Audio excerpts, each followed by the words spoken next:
let's get started. So here I am on the PC screen, and first of all let me show you the specs of my PC so that all your doubts regarding system requirements are cleared. As you can see, my PC has just only 2 GB of RAM and a 2.40 GHz processor. As for the graphic card, my PC has a 64 MB Intel HD graphic card which is not very powerful. Now that you know the specs, let's move on to the installation process. To install this emulator, you will need these two files, a fixed file and a setup file, and you will find the links to both on my website. And if you don't know how to access the website, I have provided a video link in the description, so check out that video. After downloading, double click on the setup file and install it. Make sure to install it on drive C because installing it on other drive might affect performance. Once the installation is complete, extract the fixed file. Since it's only 1 MB in size, it won't take much time. After this process is complete, you will see a folder.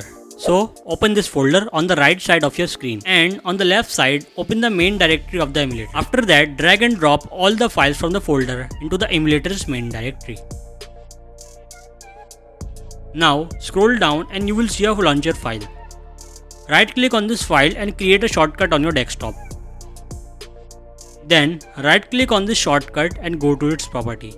After that, go to compatibility tab and set the compatibility to Windows 7. Then check the box below and click on the apply button to save the settings. Once you have done this, simply launch the emulator. If your emulator gets stuck at 98%, then you need to change a small setting.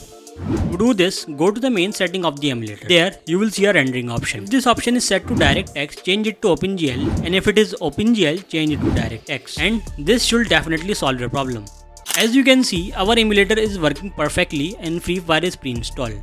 So you don't need to install Free Fire anymore. However, if you are watching this video in the future, you might need to remove this version of Free Fire and install the latest version. Installing it is also very simple. Just drag and drop the latest global APK of Free Fire into the emulator and it will be installed in just a few seconds. Now, I will record the screen with a hand cam to show you as little lag as possible.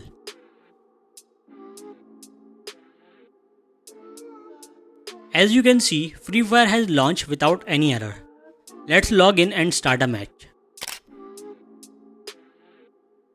As you can see, the match has started and I am getting around 25 to 30 FPS. And I'm not experiencing any lag at all. Talking about key mapping, it's also working perfectly fine. Besides Free Fire, I also tried several other games on this emulator, such as Candy Crush, Cut the Rope, Geometry Dash and Hill Climb Racing, and all of them work quite well. So overall, the emulator is really good, and if you have 2 or 4 GB of RAM, you should definitely try it. However, if you have only 1 GB of RAM, I will not recommend this emulator. But there's one thing you can try, and that is Minecraft graphics in Free Fire. If you add Minecraft graphics to this game, you might be able to run it on 1 GB of RAM. If you want to see a tutorial on this, click on the video appearing on the screen and I will see you there.